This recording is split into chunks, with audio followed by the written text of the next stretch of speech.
ભાઈ રબારી જોડાયા છે। સાગરભાઈ, રાજુ કરપડા અને પ્રવીણ રામના કેસમાં શું અપડેટ આવી રહ્યા છે? 7 જણ છેલ્લે બાકી હતા। રાજુભાઈ કરપડા, પ્રવીણભાઈ રામ, રમેશભાઈ મેઘ, વિપુલભાઈ, 2 વિપુલભાઈ ને સરપંચ, 7 જણના જામીન આજે બોટાદ સેશન્સ કોર્ટે મંજૂર કર્યા છે। ન્યાયતંત્રમાં રાખેલો અમે વિશ્વાસ અને ધીરજ રંગ લાવી છે। પણ સાગરભાઈ, અત્યારે જામીનનો ઓર્ડર આવ્યો છે, તો હવે રાજુ કરપડા અને પ્રવીણ રામ જેલની બહાર ક્યારે આવશે? ક્યાં સુધીમાં એ લોકો બહાર આવશે? અત્યારે કોર્ટમાં જે જામીન મળ્યા પછીના ઓર્ડર પછીના બીડા વગેરેનો પ્રોસેસ હોય છે, જામીન રજૂ કરવાના, પેપર્સ તૈયાર થાય, એ બધો પ્રોસેસ અત્યારે અમે ચાલુ કરી દીધો છે।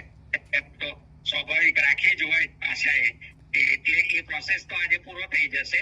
કાલે જો જેલ ચાલુ હશે એની ઓફિસ તો કાલે આવી શકે, નહીતર પછી સોમવારે બપોર પહેલા બહાર આવી જશે।